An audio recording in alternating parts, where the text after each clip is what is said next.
ஓம் சாந்தி. எல்லோரும் குஷியாக இருக்கிறீங்களா? 1/2/2026 அவ்யக்த முரளி. Original date 15/12/2008. ஒரு ராஜ்யம் ஒரு தர்மம் சட்டம் ஒழுங்கின் ஸ்தாபனையின் சமயத்தில் தன்னை மாற்றிக்கிட்டு உலக மாற்றம் செய்பவர் ஆகுங்கள். இல்லையா?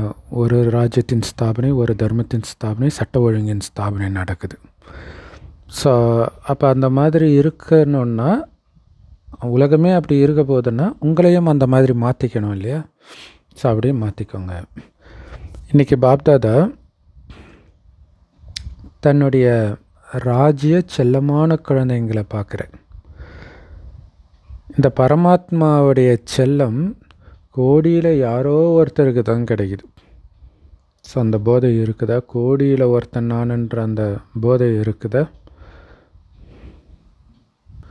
ஸோ பரமாத்மா செல்லத்தில் பாப்தாதா ஒவ்வொரு குழந்தையும் 3 சிம்மாசனங்களின் எஜமானனாக ஆக்கியிருக்கிறார். முதல் சிம்மாசனம் என்னது? இந்த சிம்மாசனம் சுயராஜ அதிகாரத்தின் பூர்வமத்தின்ற சிம்மாசனம். இல்லை, சுயராஜ அதிகாரியாக இருக்கிறது யார்? ஆத்மா. எங்கே உட்காந்துட்ருக்கிறாரு? பூர்வமத்தியில் இருக்கிறார். ரெண்டாவது பாப்தாதாவுடைய இதய சிம்மாசனம். மூணாவது தான் உலக ராஜ அதிகாரத்தின் சிம்மாசனம். இல்லை, அந்த ராஜ அதிகார சிம்மாசனத்தை அடையிறதுக்கு முன்னாடி சுயராஜ அதிகாரியாக இருக்கணும். பாபாவுடைய இதய சிம்மாசன அதிகாரியாக இருக்கணும். அப்படின்னா அர்த்தம் பாபாவின் வழிபடி நடக்கக்கூடியவர்களாக இருக்கணும். இந்த 3 ஆசனங்களை பாப்தாதா தன்னுடைய ஸ்நேகி செல்ல குழந்தைங்களுக்கு கொடுத்துருக்கிறார்.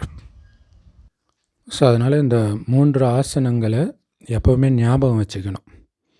அப்போ தான் குழந்தைங்களுக்கு அந்த ஆன்மீக போதை இருக்கும். இல்லை, இந்த சிம்மாசனத்தில் உட்காந்துட்ருக்குறேன், பாபாவுடைய இதே சிம்மாசனத்தில் உட்காந்துட்ருக்குறேன், ராஜ சிம்மாசனத்தில் உட்காந்துட்ருக்குறேன். இது மைண்டில் ஓடிக்கிட்டே இருக்கணும். இதை நினைக்க தான் அந்த போதை வரும்.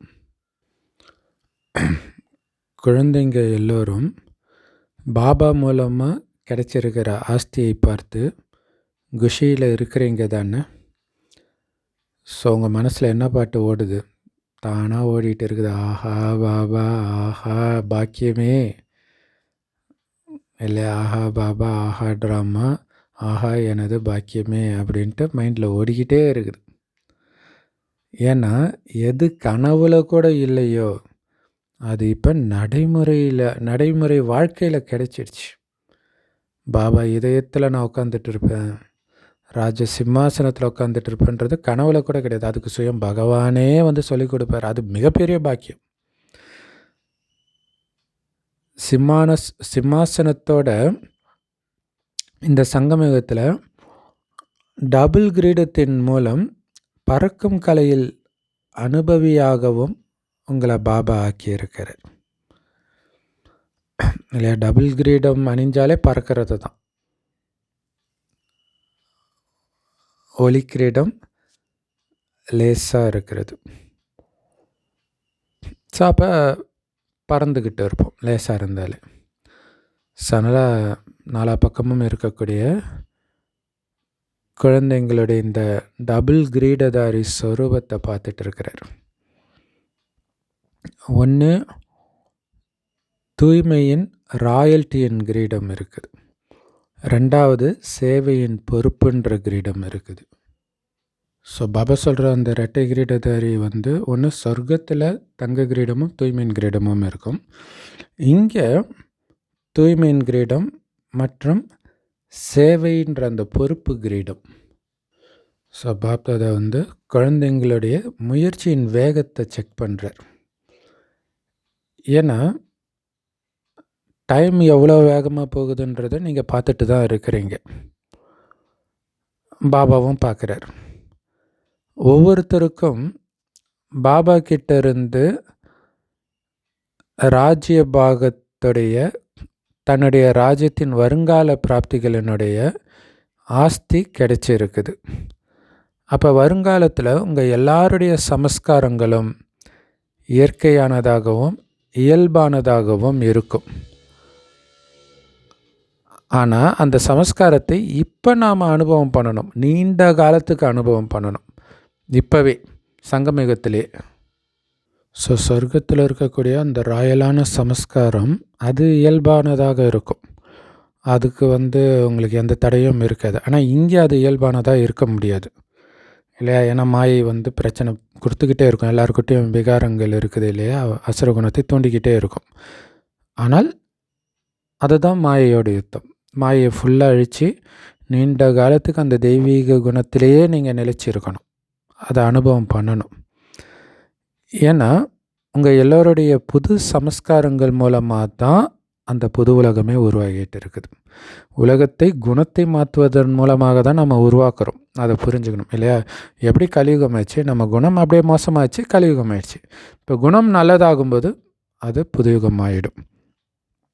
ஸோ அதனால் புது உலகத்துடைய விசேஷத்தன்மையும் கூட அனுபவம் செய்கிறீங்க தானே.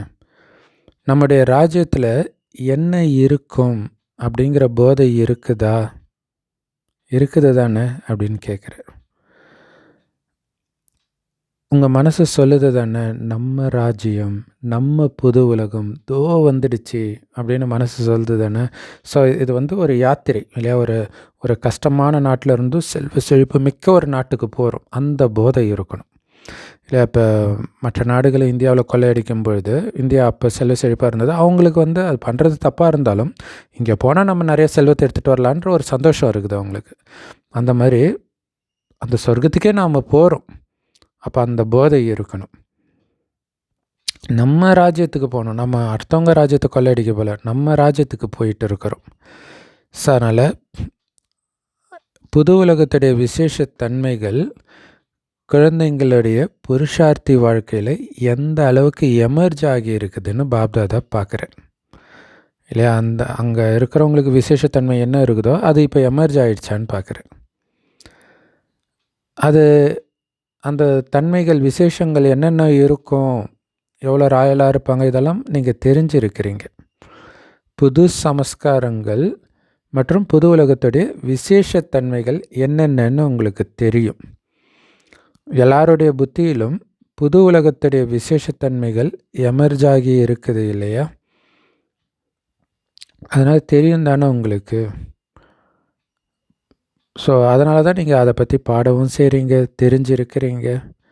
முதல் விசேஷத்தன்மை செக் பண்ணுங்க, ஒவ்வொரு விசேஷத்தன்மையும் எனக்குள்ளே எந்த அளவுக்கு எமர்ஜ் ஆகி இருக்குது. முக்கியமான விசேஷத்தன்மை ஒரு ராஜ்யம். எப்படி அங்கே ஒரே ராஜ்யம்தான் இருக்கும் இயல்பாகவே, வேறு எந்த ராஜ்யமும் இருக்காது.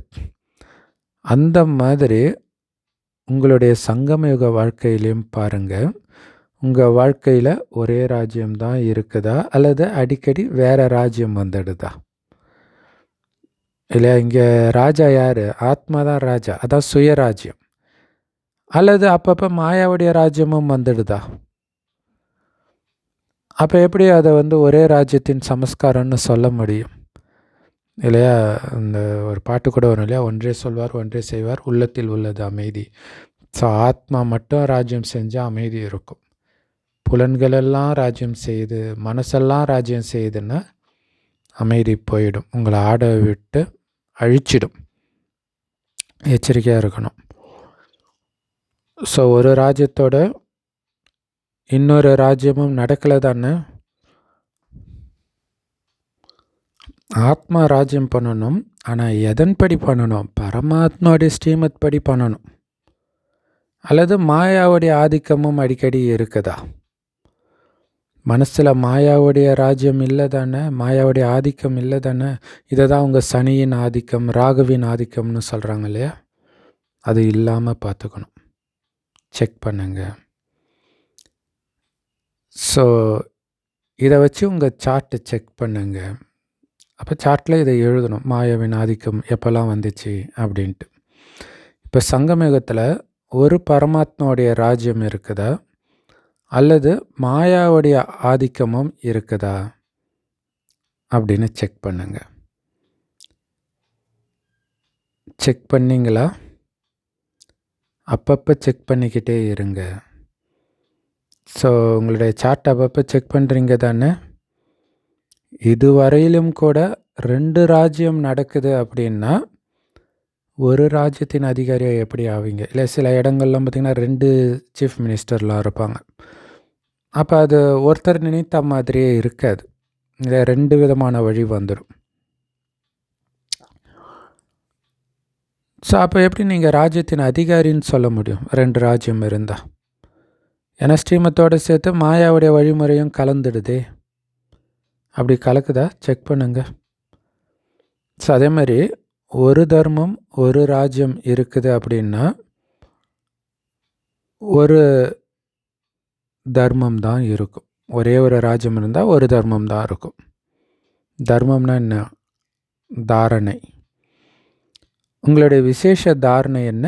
தூய்மையின் தாரணை, பவித்ரதா. இல்லை பாபா குழந்தைங்கனாலே தூய்மை தான். அதை தான் அந்த பரிசுத்தன்ற வார்த்தை யூஸ் பண்ணுறாங்க எல்லா மதத்துலேயும், புனிதமான. அதனால் செக் பண்ணுங்க. மனம், சொல், செயல் சம்பந்தம் தொடர்பில் சம்பூர்ண பவித்ரதா, நிரந்தர பவித்ரதா இயல்பாக அமைஞ்சிருக்குதா? இல்லை மனதில் வரக்கூடிய எண்ணங்கள் எல்லாம் தூய்மையான எண்ணமாகவே இருக்குதா? வார்த்தையிலிருந்து வரக்கூடிய எண்ணம், வார்த்தை எல்லாமே சுபபாவனை நிரம்பிய வார்த்தையாகவே இருக்குதா? தூய்மையான வார்த்தை, தூய்மையான செயல். அந்த சம்மந்தம் தொடர்பில் வரும்போது சகோதரன் சகோதரின்ற அந்த ஒரு உள்ளுணர்வு மட்டும்தான் வருதா இயல்பாகவே? அது கஷ்டப்பட்டு வர வைக்க வேண்டியதாக இருக்குதா? அல்லது அதை பற்றி சிந்தனையே இல்லாமல் இருக்கிறீங்களா? செக் பண்ணுங்க. ஏன்னா சொர்க்கத்தில், உங்களுடைய ராஜ்யத்தில் தூய்மையின் சுயதர்மம் இயல்பாகவே இருக்கும். எல்லாருடைய பார்வையும் பரிசுத்தமாக தானே இருக்கும். இப்போ கூட குழந்தைங்க அப்படி தானே இருக்கிறாங்க. அந்த மாதிரி இப்போ பவித்ரத்தாவுடைய தாரணை கூட இயல்பானதாகவும் இயற்கையானதாகவும் ஆகிடுச்சா? ஏன்னா உங்களுடைய அனாதி ஸ்வரூபமும் தூய்மை தான் இல்லையா? அனாதியாக பரந்தாமத்தில் ஆத்மா தூய்மையாக இருக்குது. அடுத்தது ஆதி ஸ்வரூபம் சத்தியுகத்திலையும் உங்களுடைய ஸ்வரூபம் தூய்மையாக தான் இருக்கும். அதனால் செக் பண்ணுங்க. ஒரு தர்மம், அதாவது பவித்ரதா இயல்பாக உள்ளதா? இல்லை நம்மளுடைய தர்மம்ன்றதே தூய்மை தான். சத்தியத்தின் சக்தின்றதே தூய்மை தான். நேற்று சொன்னார் இல்லையா, கல்லையும் தங்கமாக மாற்றக்கூடிய ரசவாதி மாதிரி அனைத்தையும் சதோபிரதானமாக மாற்றக்கூடிய சக்தி சத்தியத்தின் சக்தி. அதை தாரணை பண்ணுங்க அப்படின்னு பாபா சொல்லியிருந்தார். ஏன்னா அது உங்களுடைய நேச்சர். தூய்மைன்றது எது உங்களுடைய நேச்சராக இருக்குதோ, அதாவது இயல்பாக இருக்குதோ, அது விரும்பாமலே வேலை செய்யும். கரெக்டு தானே? ஒரு சிலர் ஒவ்வொரு விஷயமுமே இப்போ வெளியிலேருந்து வந்தோடனே அந்த செருப்பு கழட்டி வைக்கிற விதமே டிஃப்ரெண்ட்டாக இருக்கும் ஒவ்வொருத்தரும். அது அவங்களுடைய நேச்சராக இருக்கும். ஒரு சிலர் அப்படி கரெக்டாக வைப்பாங்க, அது அவங்களுடைய நேச்சராக இருக்கும். ஸோ விரும்பாமலே அது வேலை செய்யும். அவங்க ரொம்ப கவனிக்க தேவையில்ல, தானாகவே அவங்க கரெக்டாக தான் வைப்பாங்க.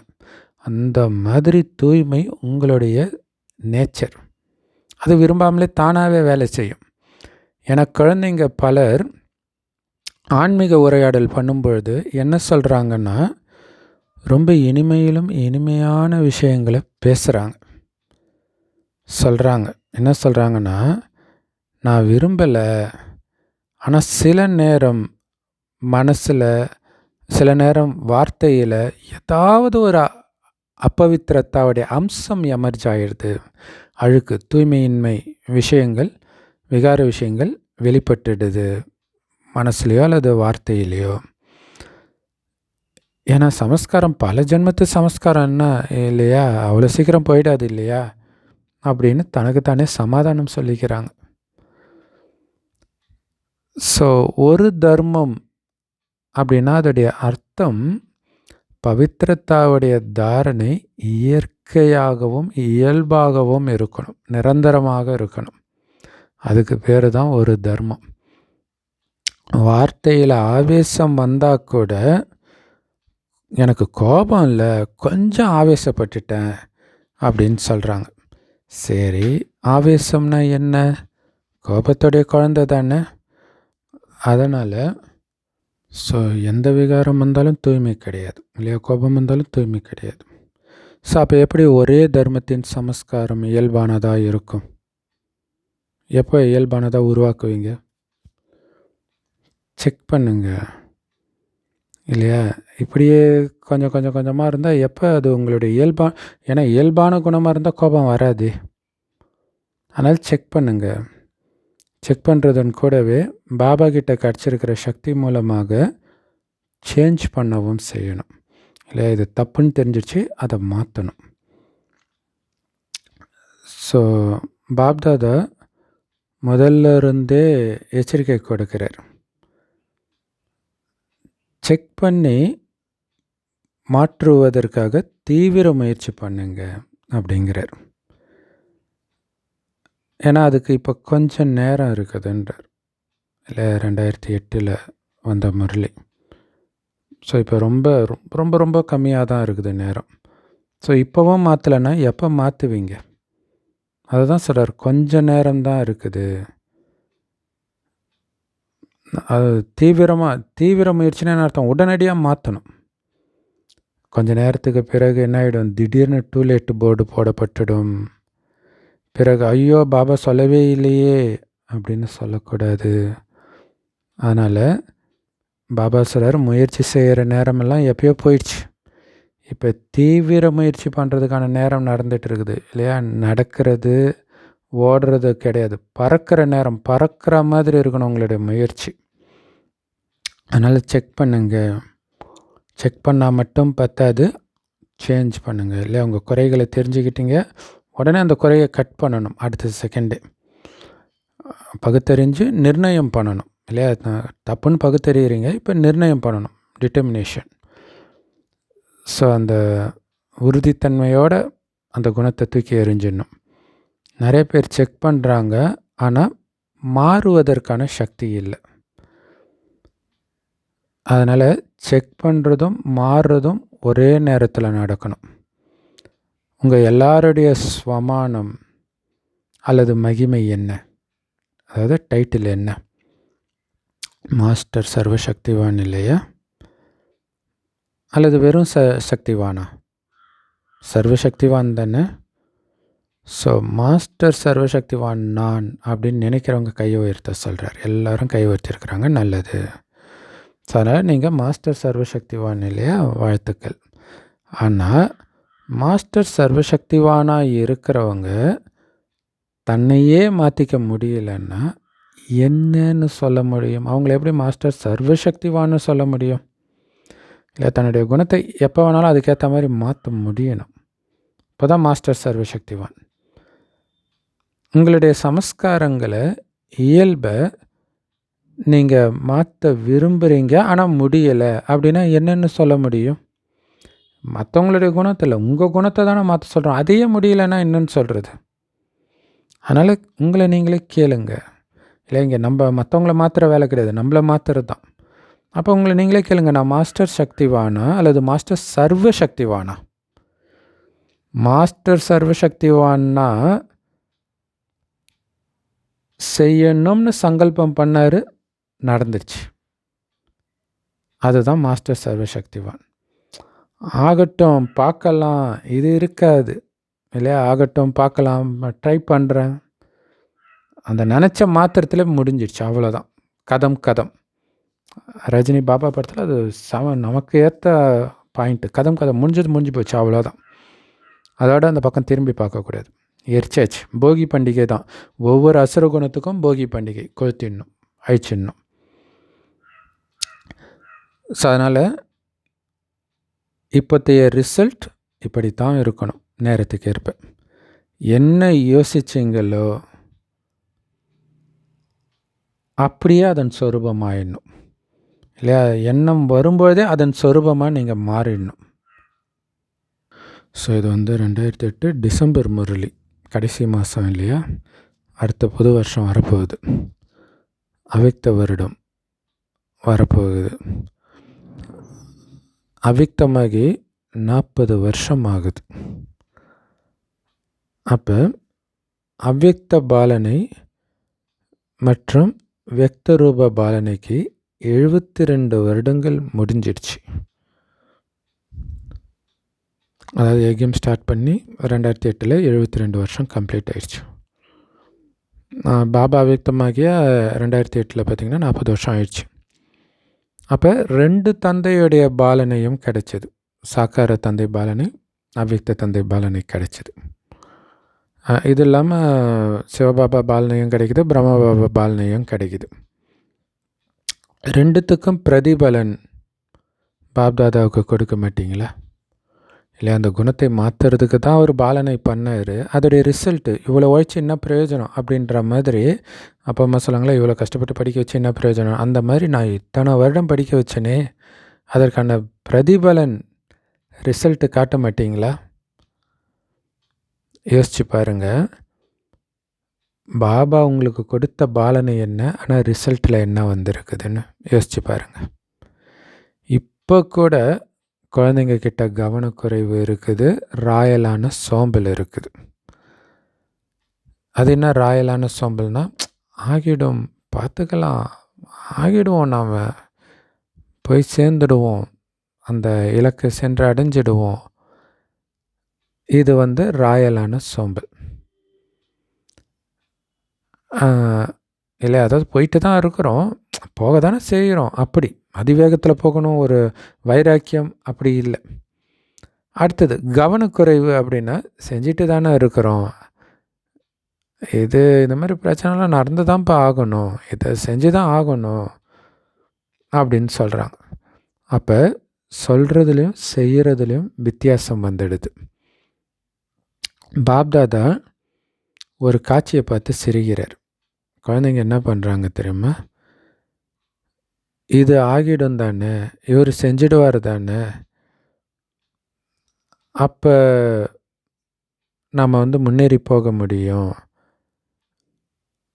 மற்றவர்களை மாற்றுறதுக்கான உள்ளுணர்வு இருக்குது, ஆனால் சுய மாற்றத்திற்கான உள்ளுணர்வு அப்பப்போ குறைஞ்சி போயிடுச்சு.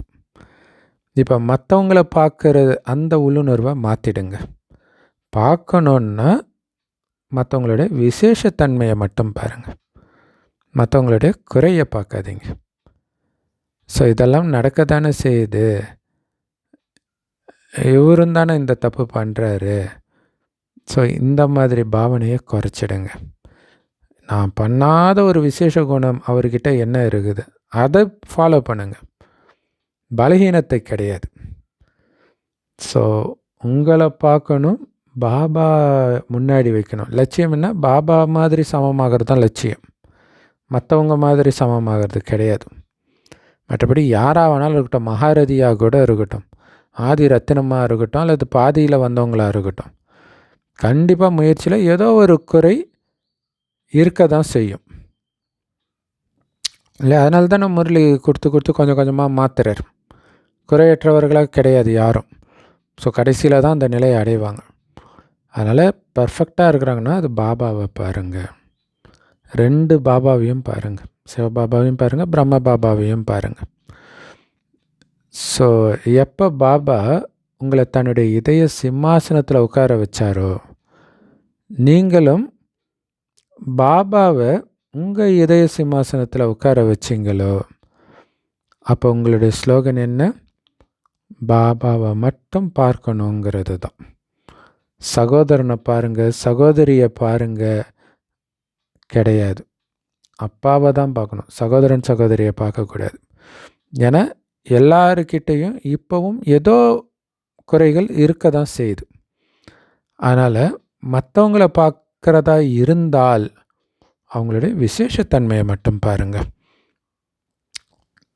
ஸோ என்ன குறைபாடு இருந்ததோ அதை உங்களுக்குள்ளே இருந்து வெளியேற்றிட்டு இருக்கணும். அதனால் மற்றவங்கள பார்க்காதீங்க. மற்றவங்களுடைய குறையை பார்க்கும்போது உங்களுக்குள்ளே அது தாரணை ஆகிடும். ஸோ அதுதான் அந்த வாலி முன்னாடி நிற்கிறவங்களுக்கு அவங்களுடைய பலமும் வாலிக்கு வந்துடும், டபுள் பலம் ஆகிடும்னுவாங்க. அப்படின்னு அர்த்தம், நம்ம பலகீனமாகிடுறோம் எப்போ? மற்றவர்களுடைய குறையை பார்க்கும்போது. மற்றவர்கள் குறை உங்கள் முன்னாடி நிற்கிது அப்படின்னா உங்களுக்குள்ளே அந்த குறை உங்களை பலகீனமாக்கிடும். ஸோ அதனால் 2வது விஷயம், உங்களுடைய ராஜ்யத்தில் ஞாபகம் இருக்குது தானே உங்கள் ராஜ்யம். ஸோ நேற்று இருந்துச்சு அந்த ராஜ்யம், மறுபடியும் நாளைக்கு அது இருக்க போகுது. அதனால் உங்களுடைய புத்தியிலையும் உங்கள் கண்ணுலையும் உங்கள் ராஜ்யம் தெளிவாக தெரியுது தானே. ஏன்னா எத்தனை தடவை ராஜ்யம் செஞ்சுருக்கிறீங்க. ஸோ அதனால் சொன்ன உடனே உங்கள் முன்னாடி அந்த ராஜ்யம் வருது, எமர்ஜ் ஆகுது. உங்களுடைய ராஜ்ய அதிகாரி ரூபம் மற்றும் உங்களுடைய சிரேஷ்ட ராஜ்யம் 2ம் உங்கள் முன்னாடி வந்துடுச்சு.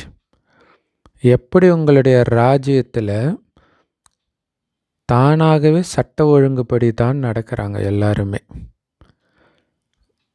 அங்கே இருக்கிற எல்லாருமே ஞானம் நிரம்பிய சமஸ்காரம் கொண்டவர்களாக இருக்கிறாங்க.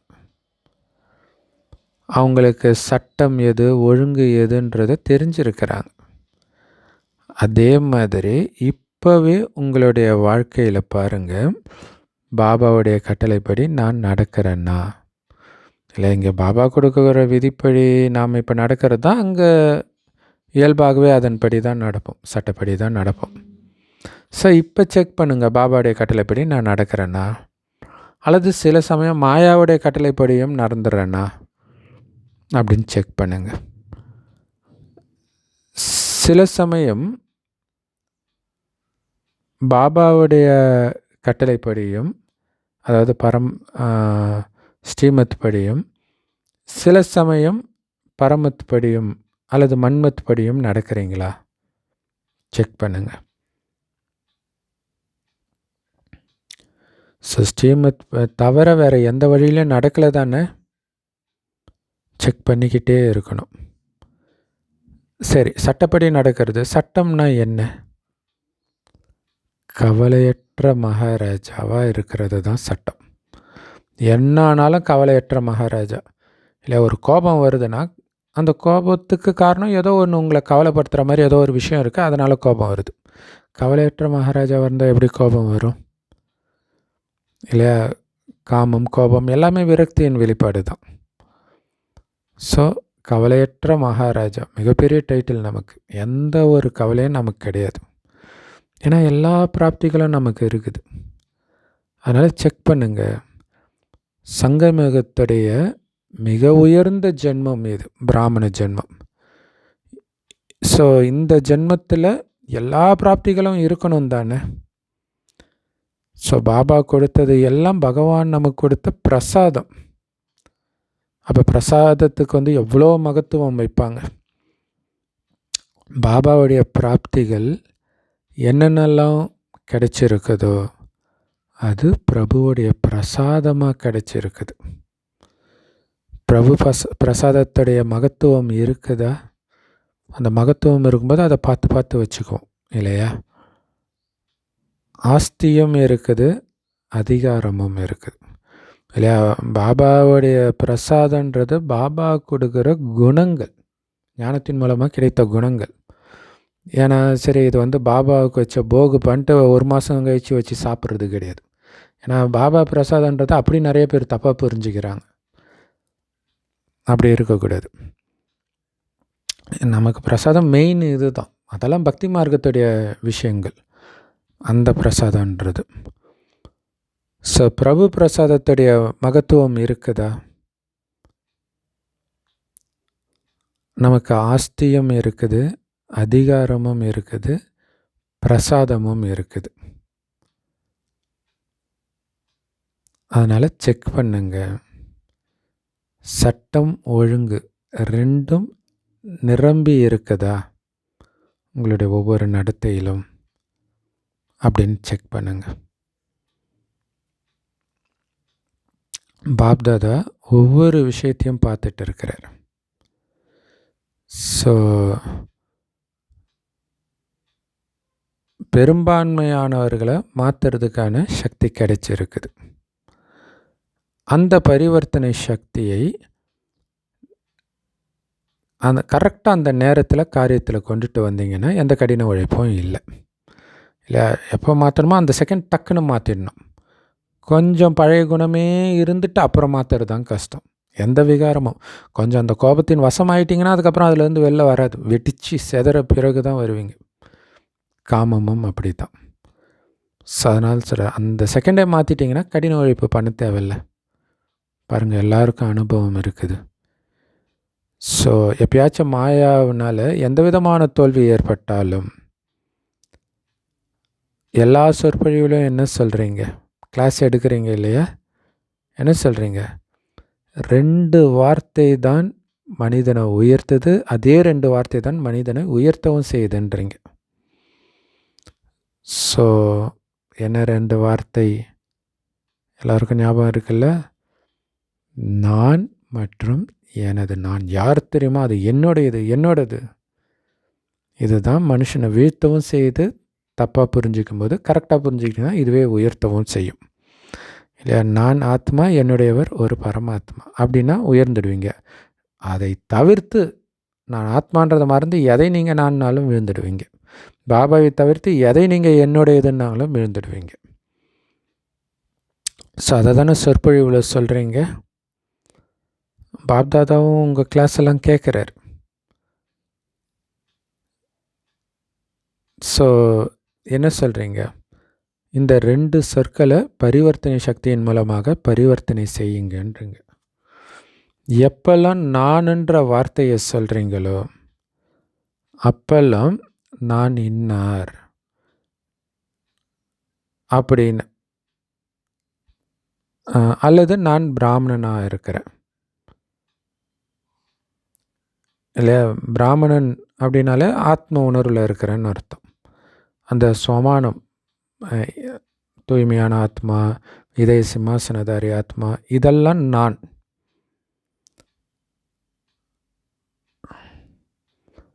நான் யார்? பாப்தாதா என்னென்ன சுவாமானம் கொடுத்துருக்கிறாரோ அதையெல்லாம் எப்பெல்லாம் நீங்கள் நான்ன்ற வார்த்தையை பயன்படுத்துகிறீங்களோ அது கூடவே இந்த சுவாமானம் சேர்த்துக்கோங்க. உயர்ந்த ஆத்மாவாகிய நான், இனிமையான, இல்லை எப்போ ஒரு கோபமான விஷயம் வருதோ அப்போ இனிமையான ஆத்மாவாகிய நான் அப்படி சேர்த்துக்கோங்க.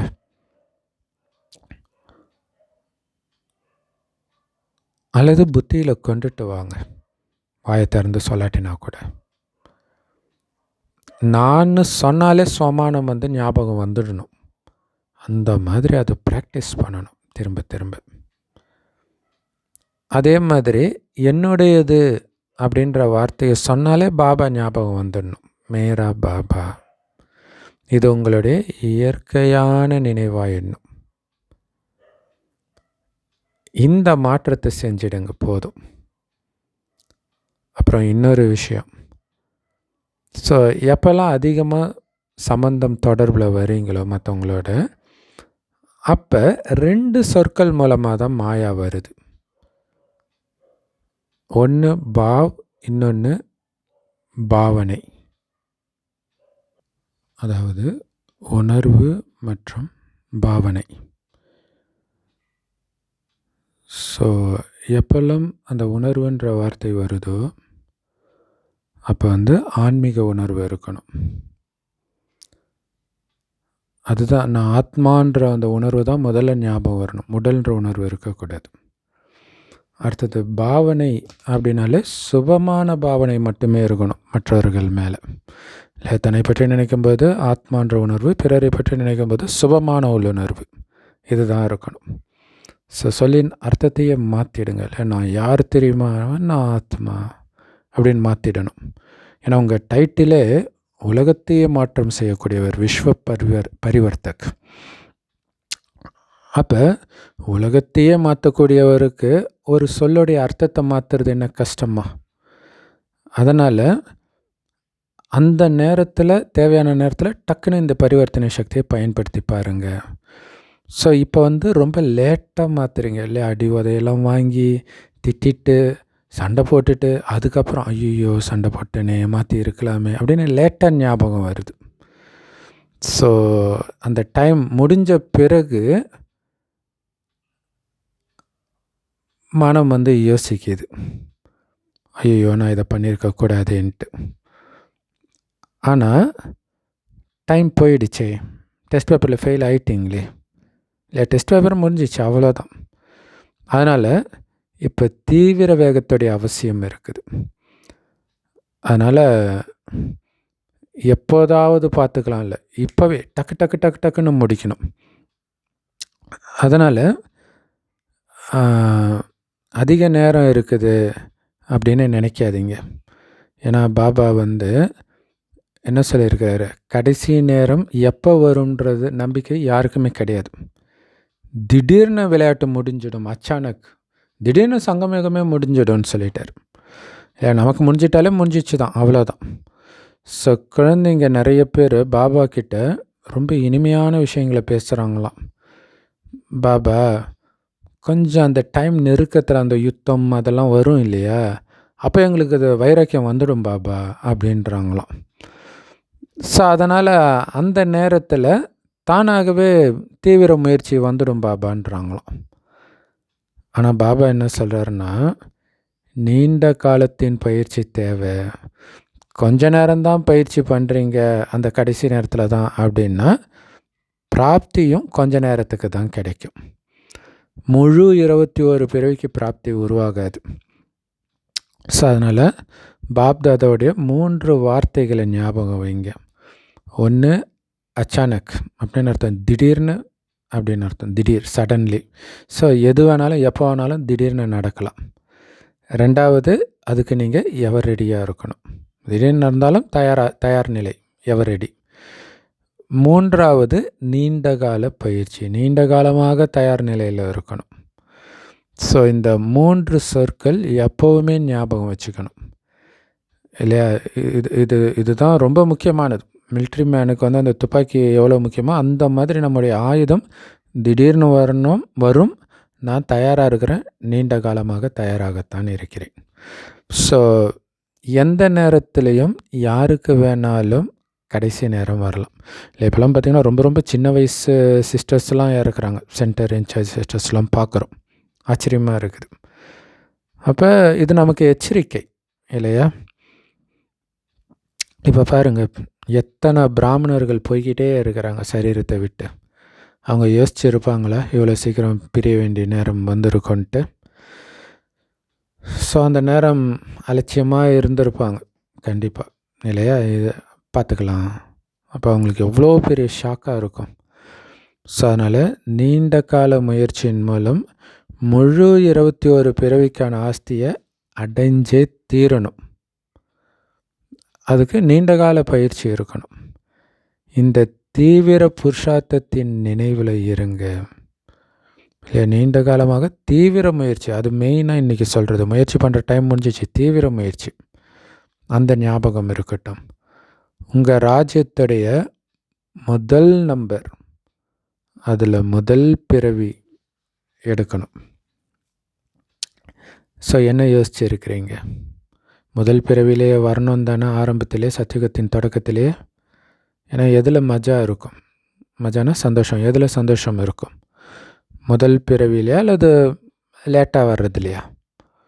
இல்லை, ஆரம்பத்தில் தான் சத்தியுகத்தின் சுகம், புத்தம்புது உலகம், அதுதான். அதுக்கப்புறம் கொஞ்சம் கொஞ்சமாக பழசாகுதில்ல, அடுத்த ஜென்மம் எடுத்தால் கூட. ஸோ அதனால் உங்கள் ராஜ்யத்தில் முதல் பிறவியில் ஸ்ரீ கிருஷ்ணரோட உங்கள் பார்ட்டு இருக்கணும். அப்படி தான் இருக்குது என்னுடைய பார்ட்டுன்னு யார் நினைக்கிறீங்க? கை உயர்த்துங்க. எல்லாரும் கை உயர்த்திருக்கிறாங்க, நல்லது. ஸோ முதல்ல பார்ட்டு இருக்கணும். ஸோ கையை பார்த்த உடனே பாபாவுக்கே குஷி ஆகிடுச்சான், கைத்தட்ட சொல்கிறார். முதல் பிறவியில் வாங்க, அதற்கான வாழ்த்துக்கள். ஆனால் என்ன தெரியுமா? ஆனால் சொல்லட்டுமா அல்லது சொல்ல வேணாமா? முதல்ல நீங்கள் வரதான் செய்யணும். பிறகு ரெண்டாவது விஷயம் ஏன் சொல்லணும்? நல்லது. எவ்வளோ பேர் வந்திருக்கிறீங்களோ எல்லோருமே முதல் பிறவியில் தான் வரணும். ஸோ கை தட்டிட்டீங்க. முதல் பிறவி மற்றும் முதல் ஸ்டேஜ் இல்லையா, முதல் தரமான ஸ்டேஜ் உள்ளவங்க தான் முதல் பிறவியில் வர முடியும். அதனால் முதல் ஸ்டேஜ், அந்த முதல் தரமான மனநிலையை உருவாக்கியே ஆகணும். ஸோ இது யாருடைய திட சங்கல்பமாக இருக்குது? வேகமாக போகணும், அதி வேகத்தில் போகணும், சத்தியுகத்தின் தொடக்கத்தில் போகணும். யார் இப்படி திட சங்கல்பம் வச்சுருக்கிறீங்க? ஸோ எந்த தடை வந்தாலும், எப்படிப்பட்ட தடை வந்தாலும் உங்களுக்கு அது தடையாகவே அனுபவம் ஆகக்கூடாது. ஏன்னா நீங்கள் விக்ன விநாசக். ஸோ தடையாக வந்தது உங்கள் முன்னாடி வெற்றி ரூபமாக மாறிடணும். தடையை வெற்றியாக மாற்றிடணும் நீங்கள். ஏன்னா நீங்கள் எல்லோரும் விக்ன விநாசக் தானே, அதானே உங்கள் டைட்டில். ஸோ அதனால் அப்படியே தடைகள் வந்தாலும், விக்னம்னா தடை, தடைகள் வந்தாலும் எதுக்கு வருது? உங்கள் கூட விளையாடுறதுக்கு வருது, சண்டை போட வரல. ஸோ அதனால் தூரத்துலேருந்தே நீங்கள் கண்டுபிடிச்சிடணும். தடை வருது, என்னை ஆட்டங்காண வைக்க ட்ரை பண்ணுது, பாபாவை வெளிப்படுத்துகிறேன், பாபாவுடைய குணத்தை வெளிப்படுத்துகிறேன், அப்படி இருக்கணும். இல்லை கோபப்பட்டாங்கன்னா விழுந்துட்டோன்னு அர்த்தம். அப்போ நம்ம முன்னாடியே கண்டுபிடிச்சிட்டு இப்போ நான் அமைதியாக இருக்கிறதுல தான் பாபாவை நான் வெளிப்படுத்துகிறேன், அதில் கவனம் கொடுக்கணும். ஏன்னா மாயா ராயல் ரூபத்தில் வரும், தடை ராயல் ரூபத்தில் வரும். ஆனால் நீங்கள் விக்ன விநாசக்கு இல்லையா, தூரத்துலேருந்தே அதை தெரிஞ்சுக்குவீங்க. என்ன விளையாட்டு விளையாடுது மாயா அப்படின்னு தெரிஞ்சுக்குவீங்க. ஸோ அப்போ தான் நீங்கள் பாபா கூடவே போக முடியும். அதுதான் பாபாவுக்கும் ஆசை, எந்த குழந்தையும் பின்தங்கிடக்கூடாது. ஏன்னா பாப்தாதாவுக்கு கூட குழந்தைங்க இல்லாமல் சந்தோஷம் இருக்காது.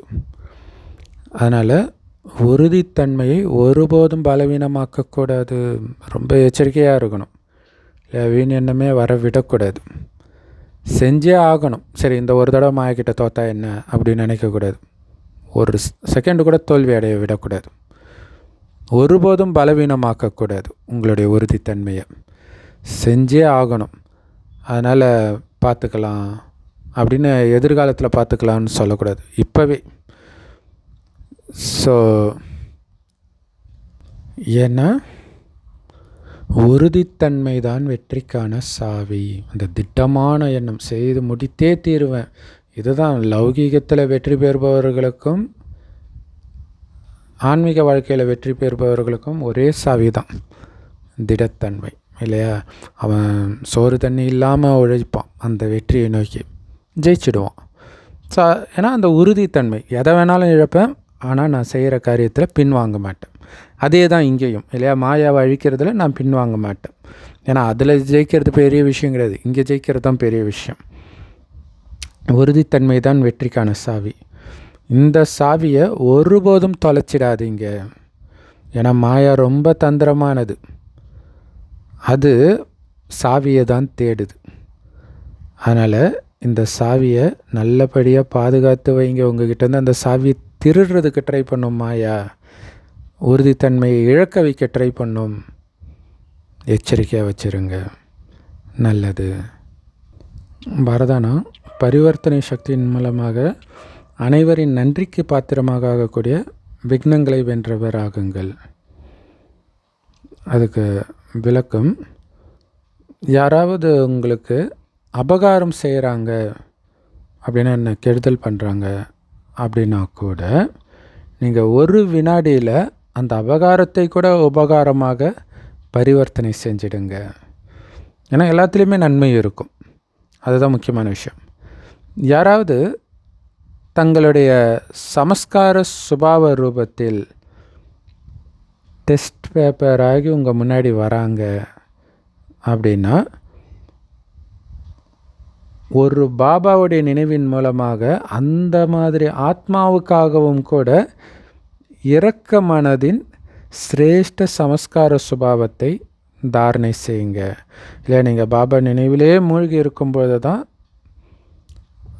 அவங்க டெஸ்ட் பேப்பர் வச்சாலும் பாவம் அவங்க என்ன பண்ணுறாங்கன்னு அவங்களுக்கே தெரியலன்னு இயேசு சொல்கிற மாதிரி அந்த கருணை வரும் அவங்க மேலே.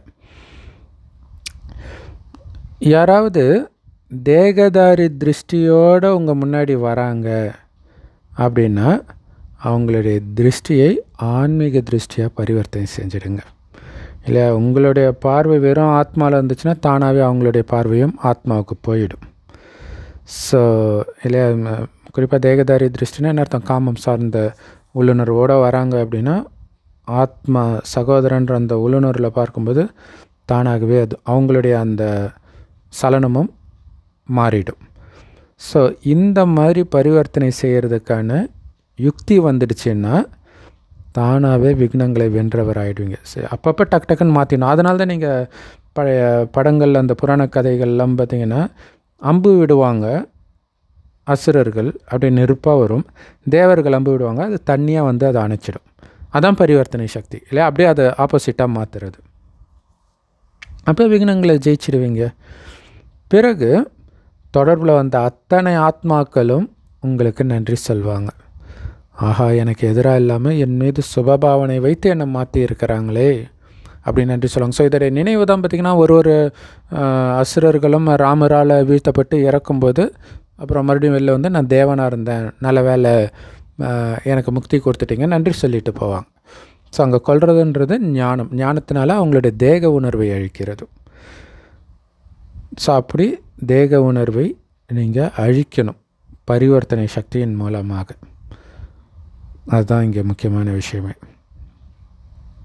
ஸ்லோகன்: அனுபவங்களின் சொரூபமாகிட்டிங்கன்னா உங்கள் முகத்தில் அதிர்ஷ்டத்தின் ஜொலிப்பு தான் தெரியுன்றார் இல்லையா? ஸோ பாபாவுடைய ஒவ்வொரு ஞானத்தையும் சக்தியும் குணமும் உங்களுக்கு அனுபவமாகி இருக்கணும். அப்போ இந்த முகத்தில் எப்போவுமே அதிர்ஷ்ட ஜொலிப்பு தெரியும். அப்படின்னு என்ன அர்த்தம்? மாயக்கிட்ட தோக்கவே மாட்டீங்க. தோக்கலைனாலே அதிர்ஷ்டத்தை உருவாக்கிட்டே இருக்கிறீங்கன்னு அர்த்தம். அவ்யக்தேஷரா ஒற்றுமை மற்றும் விசுவாசத்தின் விசேஷத்தா மூலம் வெற்றி நிறைந்தவர் ஆகுங்கள். அதுக்கு விளக்கம்: நிறைய தேசங்கள், நிறைய பாஷைகள், நிறைய வடிவங்கள், நிறங்கள் இருந்தாலும் எல்லாருடைய மனசிலும் ஒற்றுமை தான் இருக்கணும் இல்லையா? பாபா குழந்தைங்க வெவ்வேறு தேசத்துலேருந்து வந்திருப்பாங்க, வெவ்வேறு பாஷை பேசுவாங்க, விதவிதமாக இருப்பாங்க பார்க்குறதுக்கு, கலரு, தோற்றம் எல்லாமே இருந்தாலும் எல்லோரும் ஒரு பாபாவுடைய குழந்தைங்க. அந்த ஒற்றுமை இருக்கணும்.